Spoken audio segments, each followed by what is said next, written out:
হুঁশিয়ার করে বলতে চাই, যারা অধ্যক্ষ সাহেব স্বাক্ষর না করে তাহলে ভোট হতো না।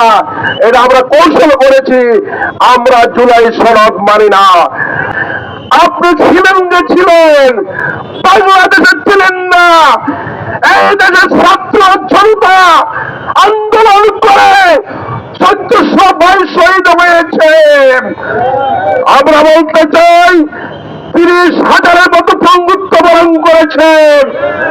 আজকে এই রক্তের মুখাদ্দারি করেন, আপনারা বাংলাদেশে থাকতে পারবেন না, বাংলাদেশে থাকতে দেওয়া হবে না।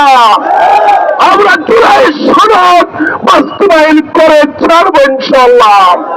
এই জন্য সংগ্রামী ভাইয়েরা, আগামী দিনে চাই কোন ধরনের কর্মসূচি দেওয়া হবে, সকল কর্মসূচিতে আপনারা কি দুর্গারাজ্য করতে রাজি আছেন? ইনশাল্লাহ আমরা প্রতিশ্রুতি দিচ্ছি। আমরা বিগত দিনে রাজপথে ছিলাম, আমরা গুপ্ত ছিলাম না। গুপ্ত আপনারা ছিলেন শ্রীলঙ্কা, লন্ডনে। আমরা বাংলাদেশে লক্ষ্মীপুরের রাজপথে ছিলাম, আছি, থাকবো। আগামী দিনে আমাদের এই দাবি আদায় করে ছাড়ব ইনশাল্লাহ। সবাইকে মোবারক।